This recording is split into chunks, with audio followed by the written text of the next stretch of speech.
Welcome back. We got one mountain done, one to go. I made a copy of the layer and let's choose this dark greenish gray in the library. For rock-like effects we choose again the Rocky 2 brush. We keep opacity and flow on 75% and start scratching in the shadow. We don't want a solid dark shadow side, so we keep the pressure on the pen light, otherwise the rocky effects will be gone. We make a few mountain slopes but not too wild. The light comes from the left, so keep in mind where the shadow will be. And this might be common sense, but one moment of distraction, like a doorbell or a phone call, and you will lose focus. So keep it in mind, it happened to every painter sooner or later, including me. Tell me about it. It happened. Although these mountains are far away, we can add a bit more light on the slope, catching the sunlight. Let's paint some green lower foliage over all these grayish tones. Let's cheer it up a bit. I took a color from the library called Underlight, and this is the one. Every time I pick a color from the library, I will show it to you so that you can follow with the colors easily. And we start scratching again and follow the direction of the surface. That means no horizontal or vertical movements. From this point, I think we can speed up a bit as we saw all the techniques before. I got rid of one ridge because I thought there was one too many.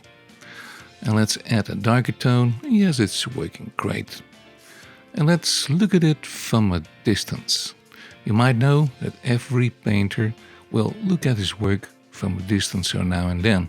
We have the navigator right above, and I always check it out if the overall balance is still correct. Let's choose the pine forest brush and the tree middle tone color. And see if we can create some low growing trees in the distance at the foot of the mountain. The color is not bad, but for now we can go a bit darker. I keep on playing with the colors, and you might do the same. If you look globally over a forest and you pay attention, you can see thousands of different green and ochre tones. We bring that back to a few tones, otherwise your painting would end up in a mosaic of colors. The great Dutch masters always used a few pigments for colors and brought back the tones in three parts: dark, middle and light.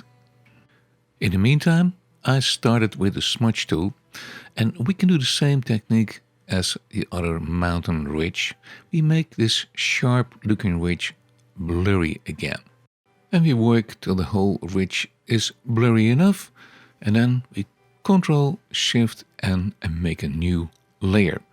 It's snow time again. From the library we choose a snow color like this. And I take my favorite Rocky 2 brush and start scratching the snow in. And this is a nice middle tone snow for the left side of the mountain, the sunny side. Remember what I said, don't try to achieve a light with the first few scratches. It will come later. First we build up a complete underlayer for the snow slopes. We keep on following the slopes with the brush, and I must say, I always enjoy painting snow. It's like decorating a birthday pie, really. But the danger is that you overdo it and get carried away, like me sometimes. So let's stop in time. We make a new layer and call it Snow Highlight, and we choose this ochre light color. And let's use it on only a few places on that mountain. Then it will have a very natural effect. Let's look at it from a distance better. If you do too much, it will look boring. Also, for this mountain we will create some mist. So we make a new layer, colored mist mountain right. We choose the soft round brush. Take this color of mist, I call it Mist Mountain in the library, and we keep the opacity and fill low. And yes, it's looking like a mountain mist.